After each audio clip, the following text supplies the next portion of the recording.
Welcome into the Husker247 Podcast. I am Mike Schaefer, fresh off of a week in Vegas. I still have all of my fingers, all of my toes, all of my limbs, none of my money. But I'm joined by Michael Bruntz and Brian Christopherson. Gentlemen, how was your spring break? What did you do? Give me something fun. Bruntz, we'll start with you. You have endless amounts of fun. I have nothing but fun. I watched a lot of Nebraska baseball. My. No. Fun. That's how I let my hair down a little bit is watching baseball. So I lost large gobs of money over the week and then came back to Nebraska baseball. And I think I was more disappointed watching him get one hit than seeing me lose to, a constant string of 5-card ran 21s on the blackjack table. it probably felt the same, if we're being honest. Yeah. A little bit. BC, what about you? What'd you do last week? Yeah, nothing. There's nothing to spend a lot of time on. I put my hammock up. It got blown down. I took it down. Nobody wants to hear more about my hammock, so I watched a lot of basketball. Snowed on? You put your hammock out and then it snowed? No, but it got blown over. So yeah, it's been sort of a mess, but that's a whole nother story. Basically, I was just I don't know. My couch and I are like married now. I just sat there and watched basketball for 72 hours with occasionally getting up to go to the bathroom, and maybe I didn't even do that. Who knows? I'm not going to share all those secrets of how I spend my March Madness. What was the best game that you watched? I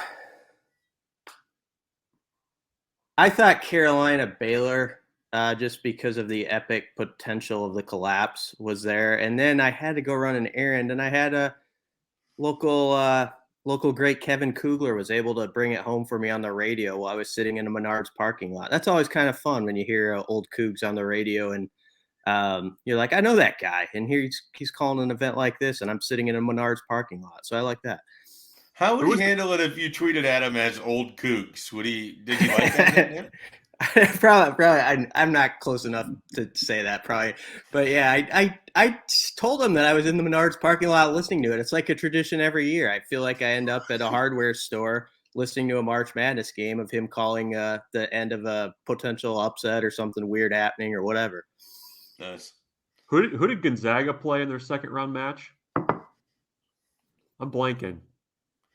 I am too. It was a close game for a while. It was Memphis, and they were leading by 12 or losing by 12, I think.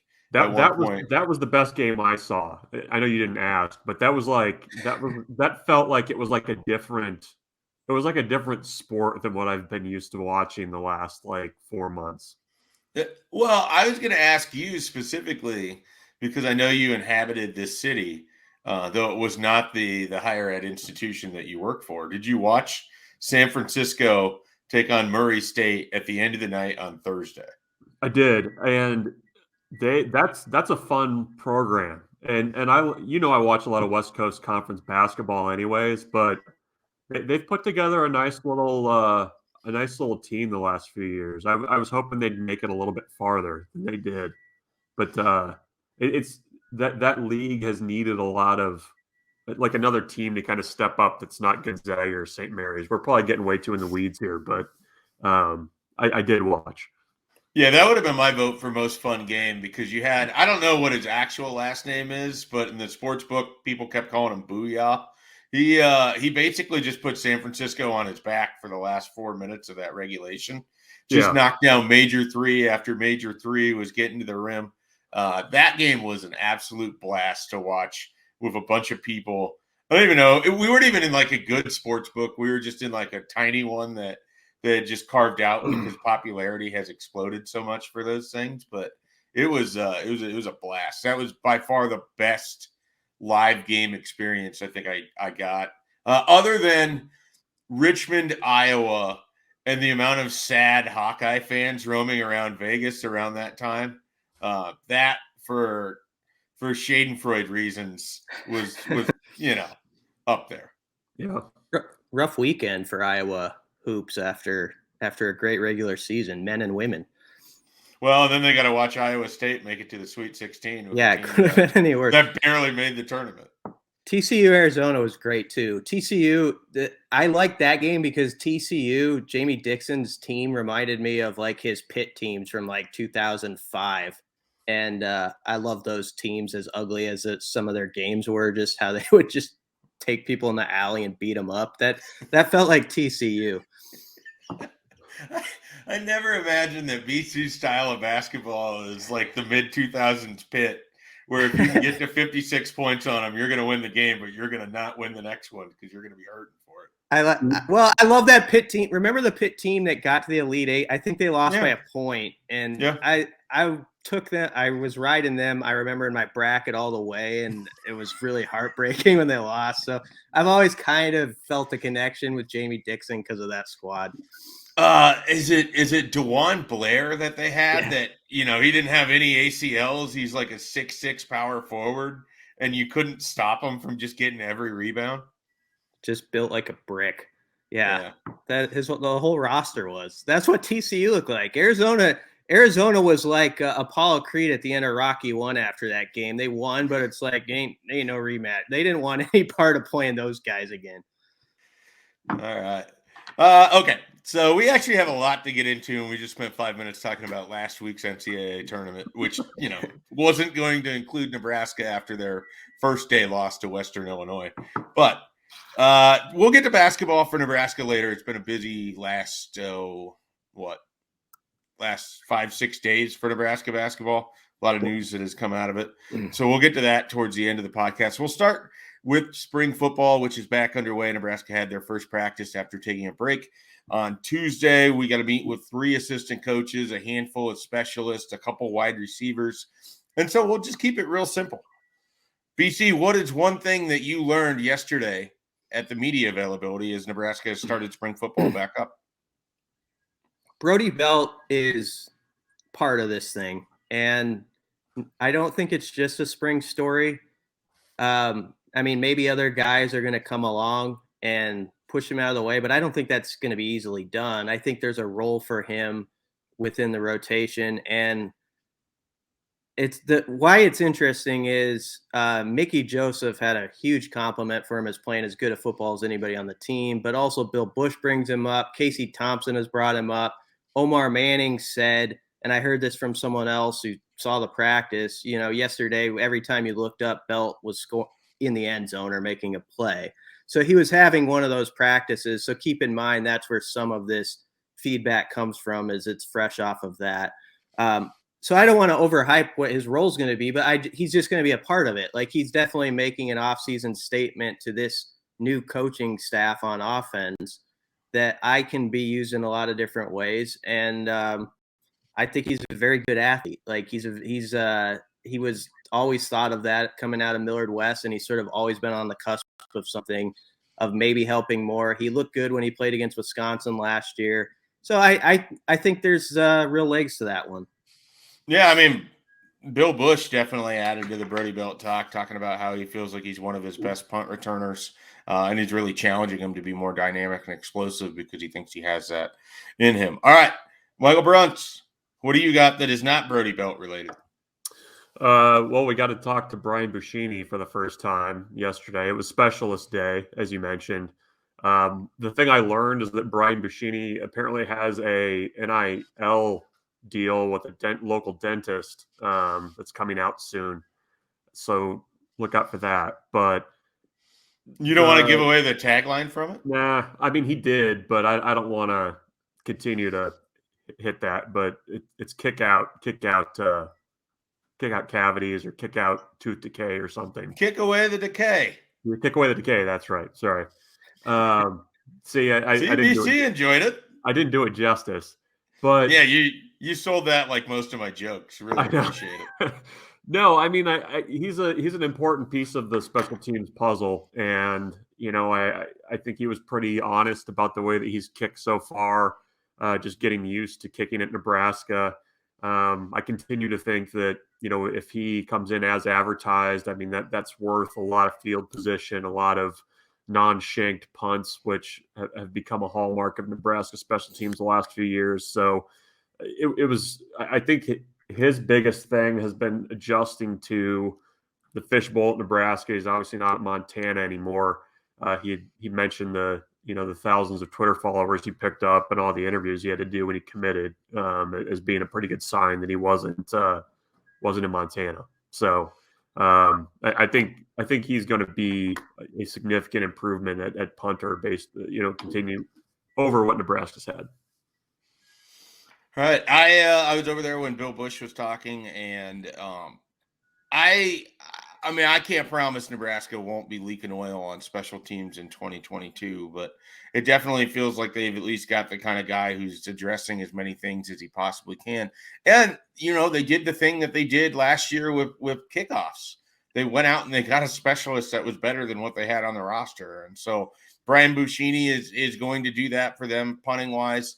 And then you have a place kicking competition that he didn't really get into because Timmy Bleakroad isn't on campus yet. And there wasn't seemingly a whole lot to be discussed with that.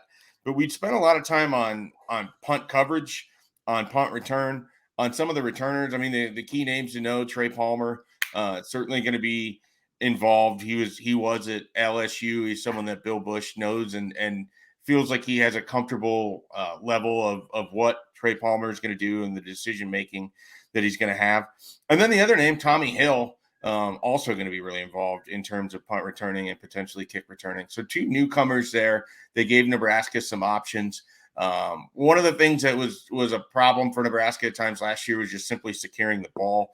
Cam Taylor-Britt had some issues over the course of last season and even the year before. And Bill Busch basically said, like, that's got to be their number one priority. Like the possession has to turn over to Nebraska or they're doing a disservice to the rest of the team. And so a lot of focus on that. They haven't put in the team stuff yet for punt return, so they've still got some work to go there. But he said kickoff is fully installed, and he likes the direction that they're going. And again, having Bill Busch, instead of just being in the background where he helped with some of it last year, being able to directly apply these things and to speak to these guys, and the changeover in players, I do feel better about where Nebraska's at specialist-wise in 2022 than I have in the previous couple seasons. So we'll see if those are famous last words.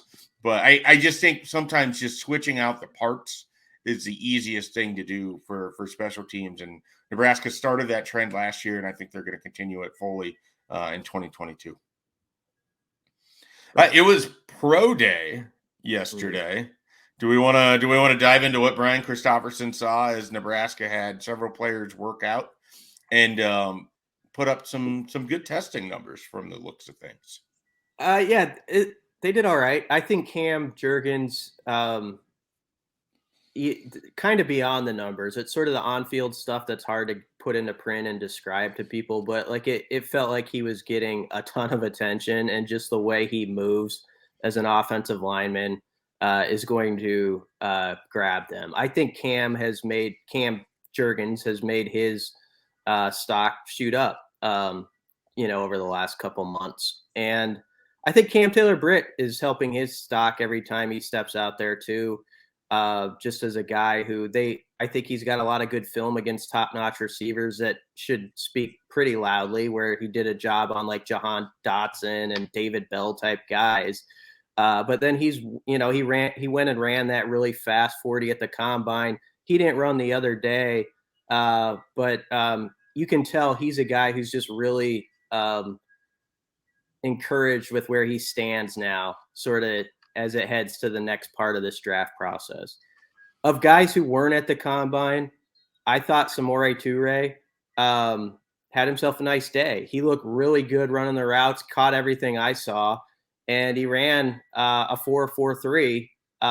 That's what they were clocking it at down on the field. That wasn't just Samori saying that. Sometimes you get those 40 times, which you're like, that's embellished a little bit. And we've joked about that before, but sounded like it was in the legit 4.4s for him. And I'll tell you what, I haven't mastered my eyes see it like, oh, that's a 4.46, but the people around me, we looked at each other like that was good. Like when a guy rips off a fast time. So he did. Damian Daniels, I don't know quite what to make of where he sits in the eyes of the NFL scouts. He didn't lift and do some of the things. He did run, and he was on the field. probably most interesting is that he's trimmer than he's ever been since he was a sophomore in high school, and he's at 302 pounds.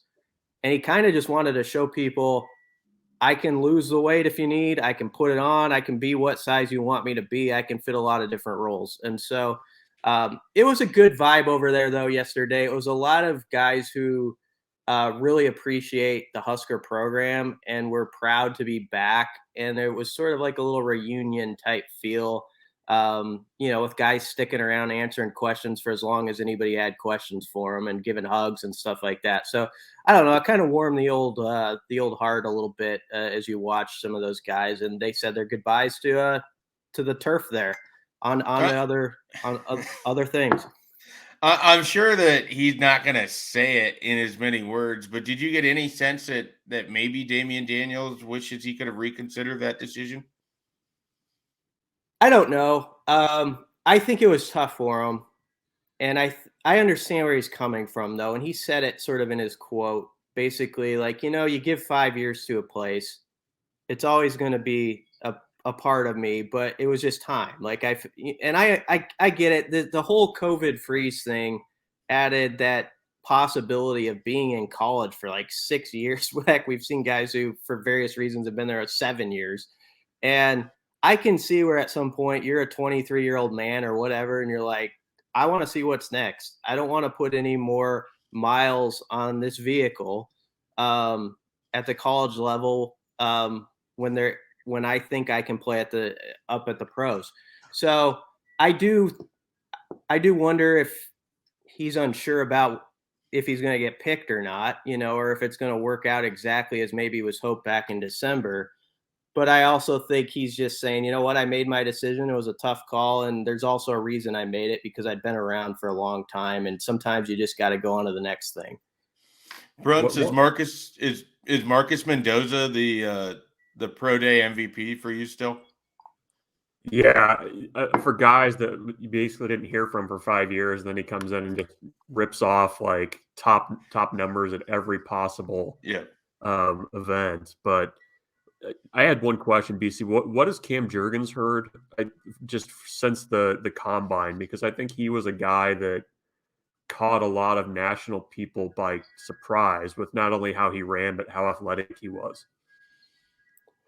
Well, I think basically he's getting contacted by a lot of teams. So, I mean, it's really promising. And it sounds like he's going to get a private, some private workouts with teams in the next week or two. So everything is good for him right now. And it's just a way, like, you can talk about 40 times and broad jumps and stuff like that, but when they got him out there and he just moves around at his size, it really is something to watch. And you had like 10 scouts, right around him, and several of them were offensive line guys, I think. Guys who represented O-lines from different NFL teams. I would not be shocked if he's in the first 3 rounds. I really wouldn't. I think he's that type of guy where he can play in this league for a decade if he can stay healthy. He's got those sort of tools, and it's just a matter of the health and all that stuff, and you can move him around different places. So he's gonna be successful. There's also a guy from Peru State who showed up, speaking of Marcus Mendoza, and he ran a 4.38, which was pretty cool.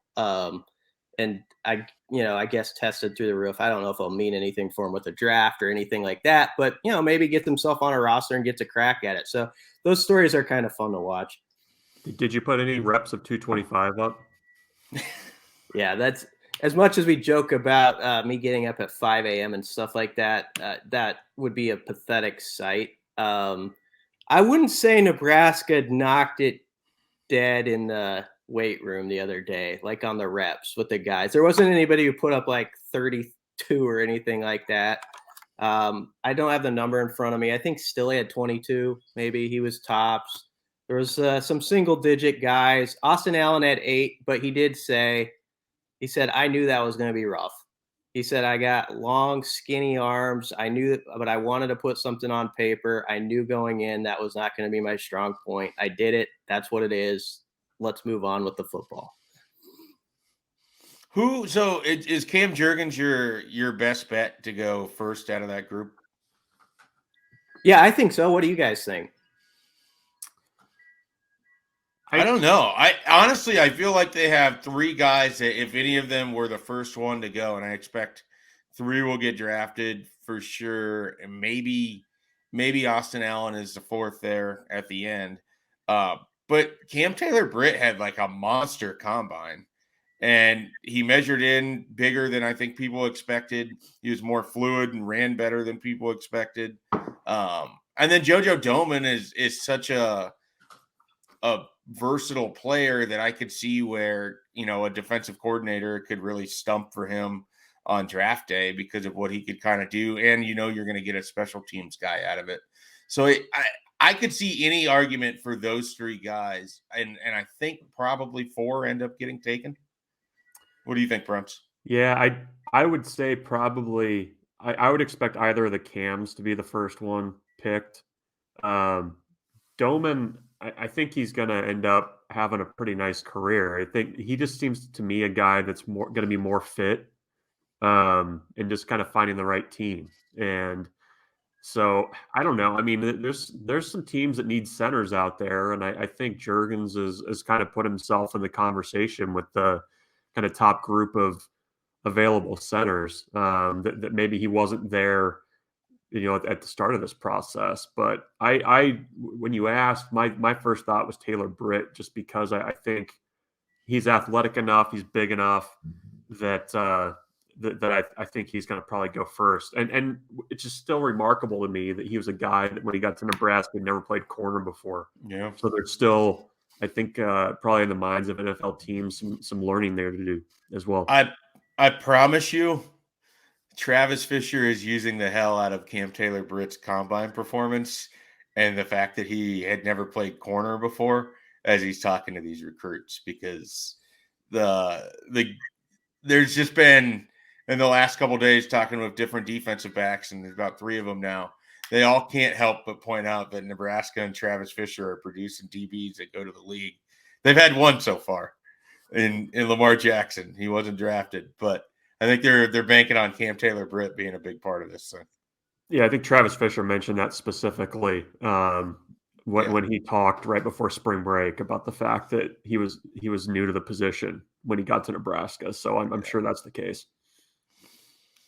All right, let's kick this over to recruiting. Let's look at a little recruiting here. I mentioned it right there. I've been talking with a few different players. It feels like Nebraska's lining up a bunch of visits already for their spring game, but they had a couple guys in town as of late, the biggest of which, Caden Green, an offensive lineman from Lee Summit North in the Kansas City area, came up for his second visit to Nebraska. His first came during the self-guided era of the spring 2021.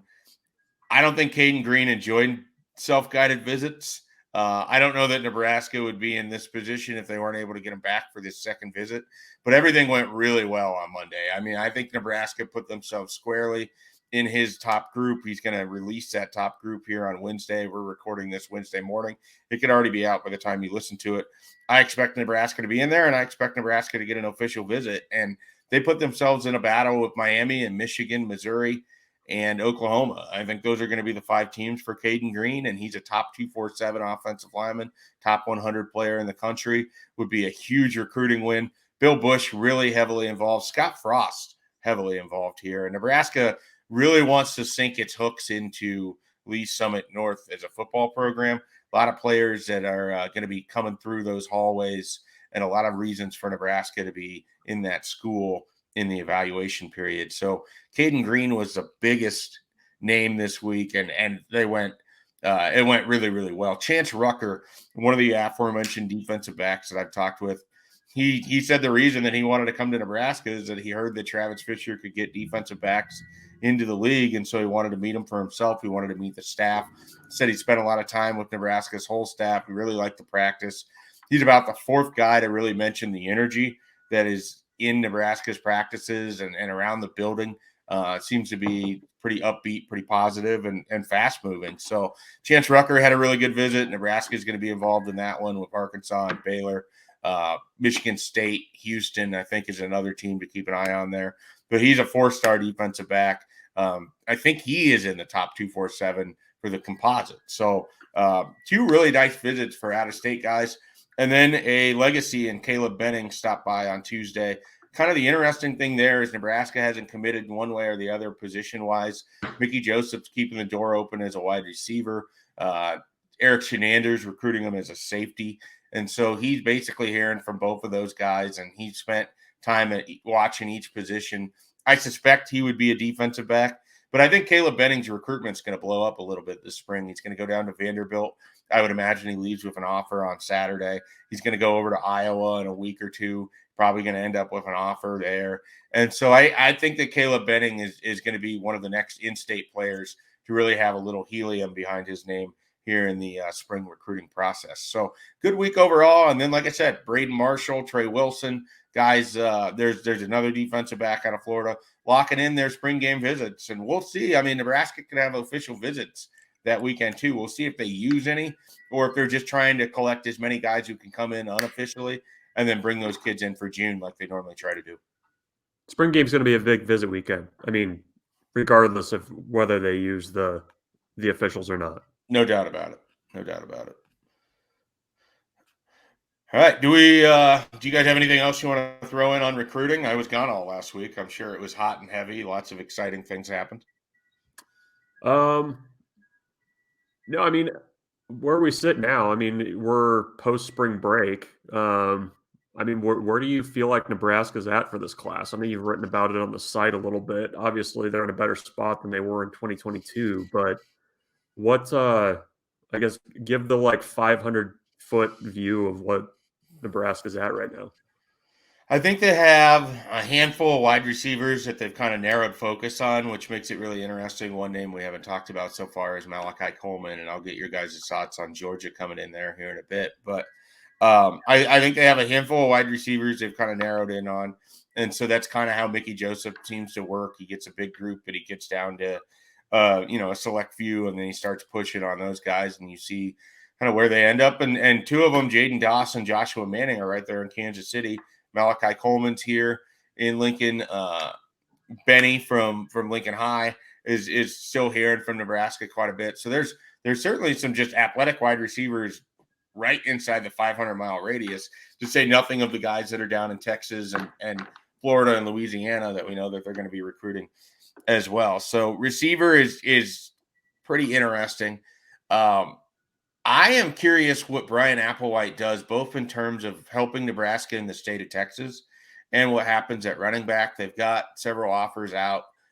We'll see what direction things kind of go there. But Brian Applewhite's name has come up with almost every kid from Texas. He's done a really nice job. He used his year or two at TCU to build some relationships and has carried them over to Nebraska. And I think that's a good thing. I mean, I do feel like it's been overblown what Texas and Nebraska's leaving for the Big Ten has done for them in Texas. I still think they can go into that state and have some success, but Brian Applewhite's opening a few doors there. And really the big thing just comes down to what are they going to do in the trenches? I mean, I think that's just kind of the question for the season. It's a question for the recruiting class.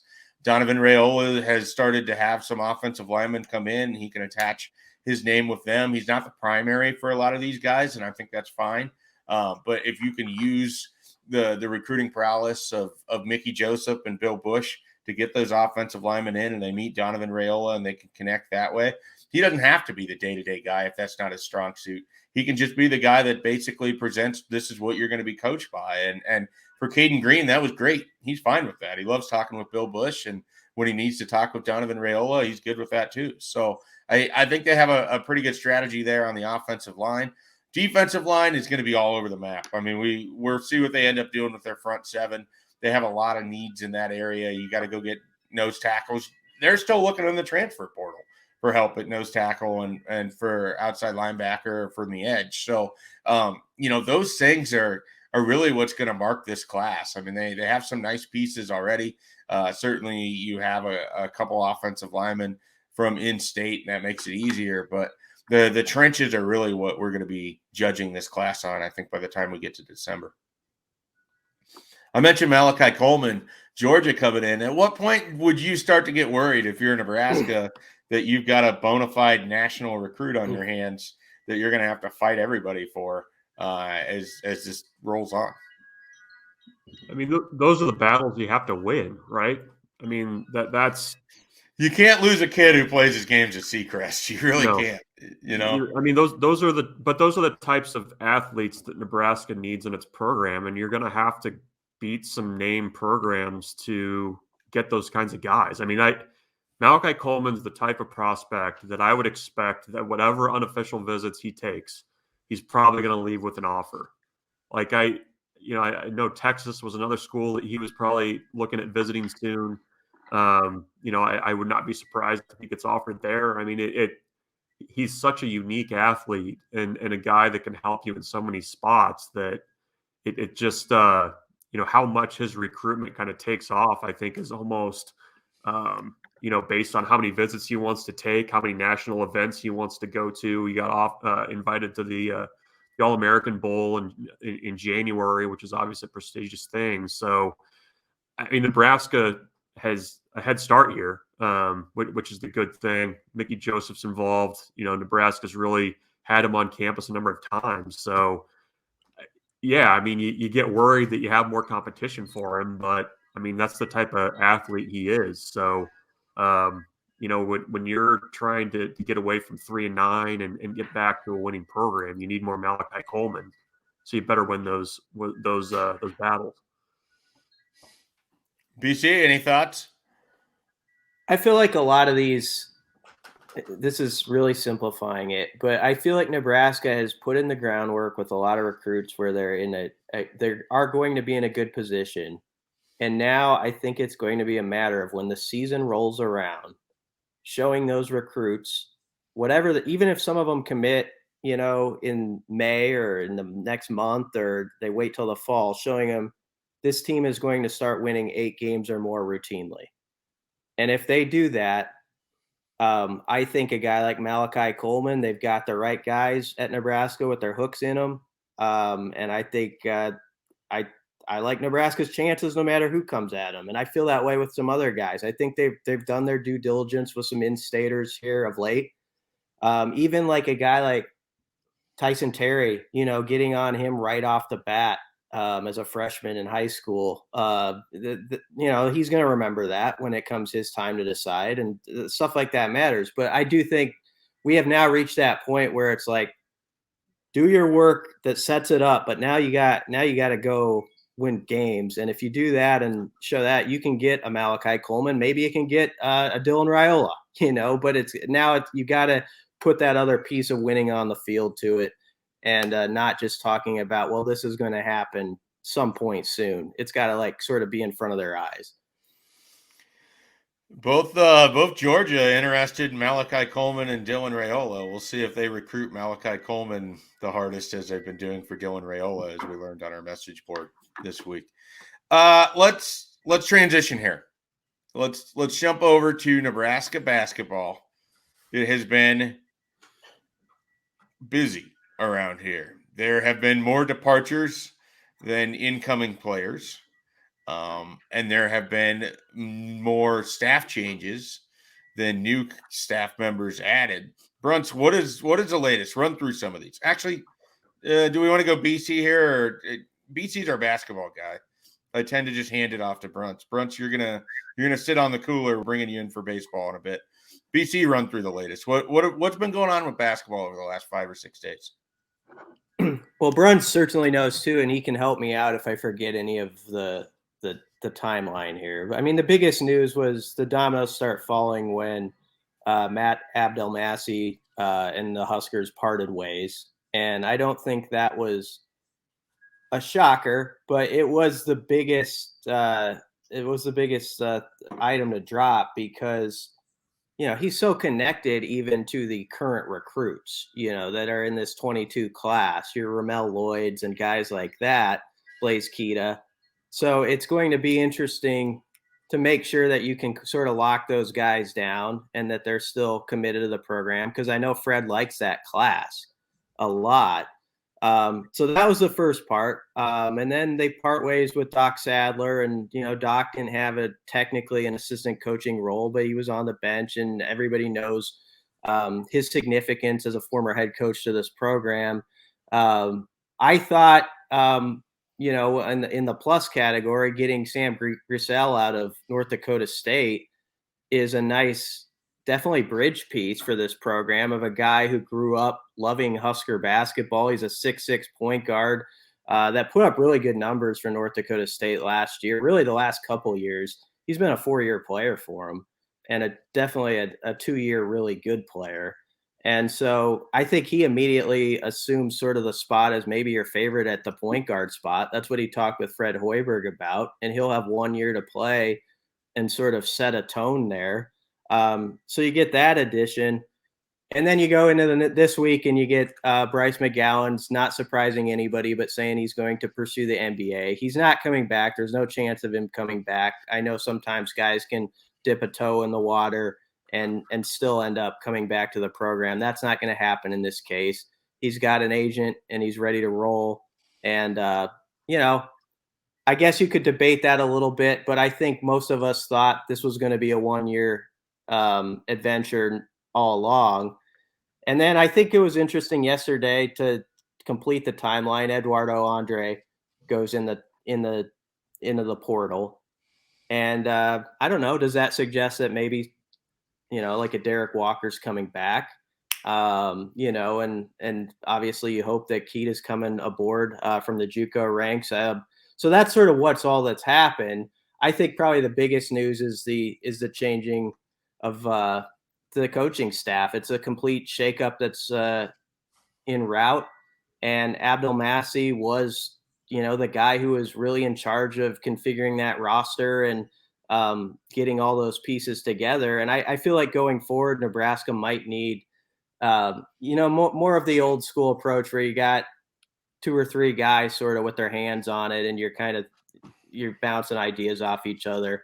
I think maybe that's where this thing has to head. I don't want to completely crap on the work Abdel Massey did, though, because in a way I feel like he sort of did what he was called to do. He got talent here, and maybe he didn't fit those pieces just right, but some of that's got to be on development, and there's got, the head man's got to have a big say on that too, about, I like these pieces and how they work together.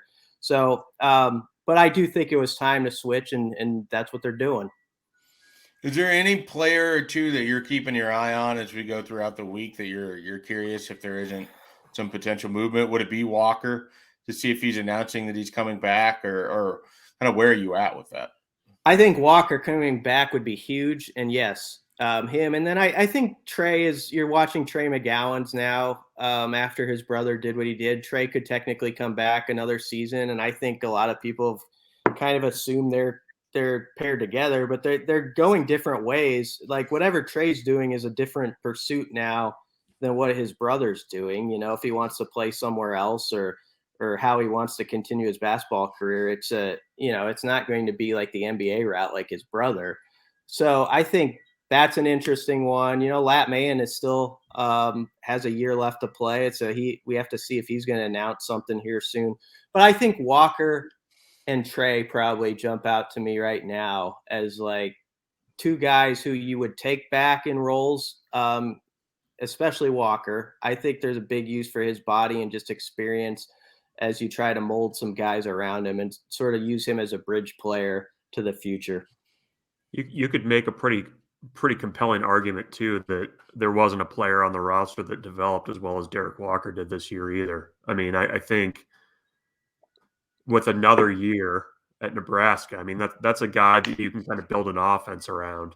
And, I thought, especially as the year went on, I mean, he was probably their best option offensively. They started going through him a lot more just to set up everything else. So, I mean, that's a really important decision they have coming up. The other thing that I would be watching too, you've got Dennis Gates now, the head coach at Missouri. As we record this on Wednesday morning, his brother Armand Gates, of course, is a Nebraska assistant. The kind of natural connection there would be, okay, does he go link up with his brother in Columbia? If that happens, then you have 2 assistant coaching openings, which certainly makes for a more busy offseason for Fred Hoiberg, especially with the spring open period coming up soon. But that's kind of the other thing I think you have to watch too is, whether there's more departures or whether they're able to keep things intact. I guess I'm somewhat curious if Matt Abdel-Massa has been sort of the instrumental part of bringing the players in. Do you need to replace that position relatively quick to take advantage of the guys that are just now entering the transfer portal? Because Nebraska has to add more players. I mean, they got to find scoring from somewhere. And I don't know that you can just rely on Ramel Lloyd to be that scoring either. Like they got to go get, you're replacing Verge and you're replacing Bryce. That's got to be somewhere in the neighborhood of nearly 40% of your scoring production last year. So you got Sam Greisel. We'll see how the jump from the Summit to the Big Ten goes. I think he's going to be pretty good. But they have another piece or two they have to go find. And with no Matt Abdel-Massa running that show, I am really kind of curious how that comes about in terms of player acquisition. Yeah, I think you're exactly right. I think it has to happen fast. I mean, that thing's moving right now. As far as programs all over the country that just got eliminated from the tournament. That's the difference sort of now is everybody is putting their hand into that portal now. And I feel like when Fred was when he was at Iowa State, they were very quick and smart with how they use the transfers and stuff like that. And they developed those guys too. But now it's just like elbows out, everybody's in there, and it makes it much more difficult. And the guys in the 22 class need to know, like, okay, who am I working with here? That's gotta be established in the next couple of weeks to make sure you nail down those guys. And I'm not trying to say any of those guys are walking out the door, but we have seen examples of guys who have been signed, and after there's been a coaching change, there's been movement by those recruits to another program. So yes, they got to get he's got to get his staff in place. And I would think though that was part of the discussions, honestly, with Trev Alberts. You would assume if they're meeting every week and talking about a plan and Trev liking the plan, there had to have been some specifics within that about this is who I would go after to put on my staff. And I can't imagine that wasn't part of that talk, and that there's not some good ideas about where he's going, or that's already being moved on as we speak.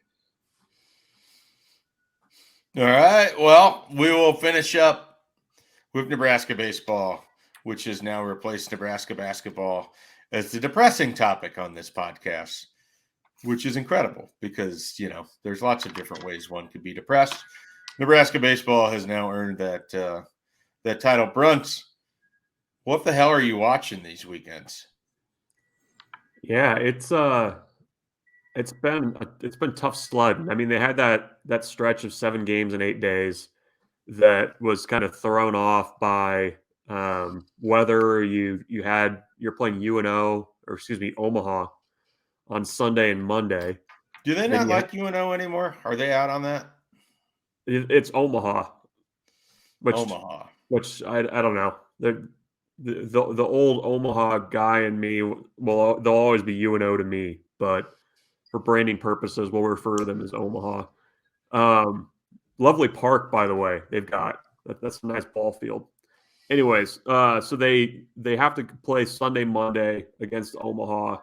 They then come back and play Tuesday, Wednesday against New Mexico State, off Thursday, and then play the weekend series against Texas A&M Corpus Christi. And it was a very mixed bag, like a lot of walk-off wins, some, again, continued shaky fielding. I think that Nebraska used the same lineup once during that stretch of games. And that to me is I know it's signaling a team that's trying to find guys in the right roles and who can hit leadoff, who can hit where. And it's after 19 games, it's still a team that's trying to figure itself out. And by the way, your guy that was starting on Friday, Kyle Perry, exits a game with what's likely what's appearing to be a season-ending arm injury.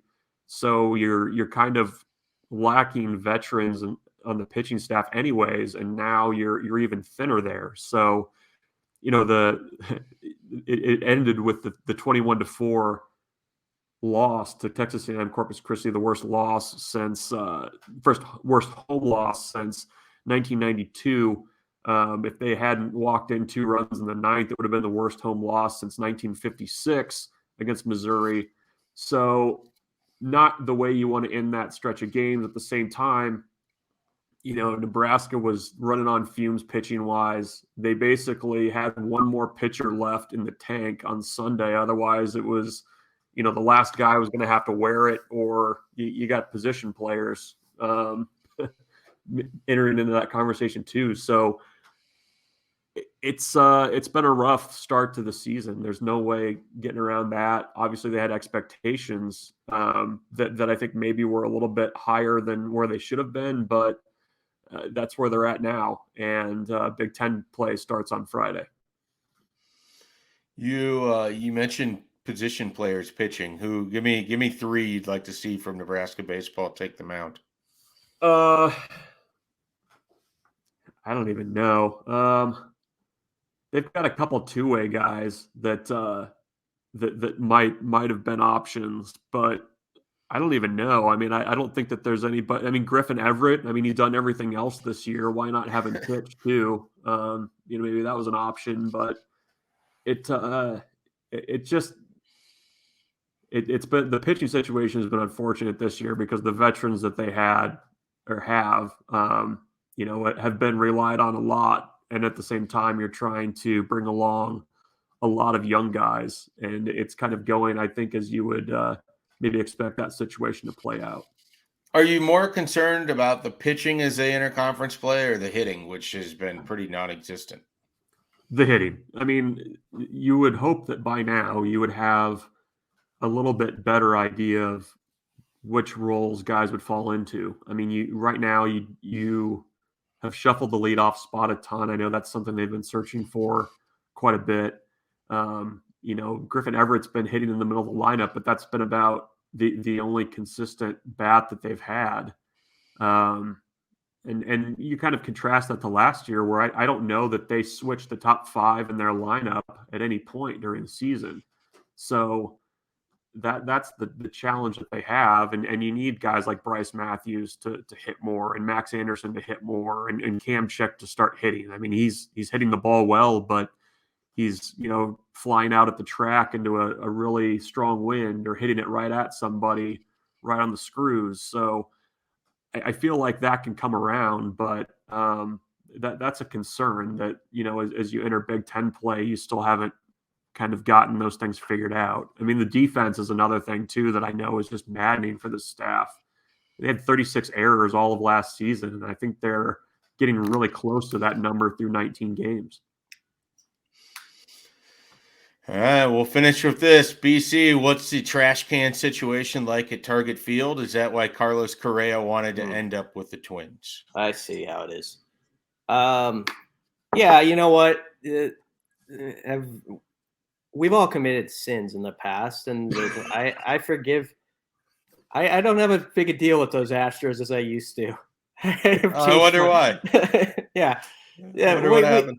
For those who don't know, we got Carlos Correa, and Schaefer is concerned about it. No, he's probably not, because we still don't have pitching. But we are going to win 73 games and be interesting with Carlos Correa and Byron Buxton playing half of them. And then we will lose Carlos to somebody else next year. But that's all right. His job is to fill that role for a year while they get Royce Lewis ready behind the scenes. I expect a trade happens this week between Bruntz's team and your team for the aforementioned pitching. Would you rather get Sean Manaea or Frankie Montas, who is also a cheater, and he can join Carlos Correa and Jorge Polanco and everyone else in Minnesota who has goodness, no moral fiber? All right. I want Frankie. Oh, Nelson Cruz is gone. I forgot about him. I want Frankie. Frankie Montas. Did I pronounce it right, Bruntz? Yeah, that's right. I have to take shots because my very clean Cleveland Guardians have spent exactly $46 million. None this offseason other than just arbitration and money they already owed. And they have signed no one but a backup catcher. So that's what I got going for me. Bruntz's A's like do this where they'll give everybody away, and you're like, do they even have a roster to field? And then they'll end up like in the wild card chase. You know, they'll be right there. That's just how they are. Kevin Smith is going to be the AL Rookie of the Year, a guy that you know I just heard of last week. He's going to be the new Matt Chapman, Josh Donaldson, Matt Holliday. Who else has come out of Oakland that no one heard of until after one of their famous fire sales? We laugh, but that's exactly what happens. Bruntz is an outsider. I can see it. You guys always do this, and it's like, oh, look at the A's, who they don't even have a team, and then they whip everybody's butt. They go on like a 14 of 16 streak at some point. My first act of spring training when the A's posted their lineup for their first game was to basically I had to Google half the lineup, and they ended up winning 10-8. So there's that, but I think anybody that cares about Oakland is now just concerned about the stadium situation and whether or not the A's are going to be playing in Vegas very soon. So we've got bigger things afoot. Okay. All right. Well, I think there's somebody at my front door, so it is time for us to end this podcast. And we will catch you next week with Husker 247.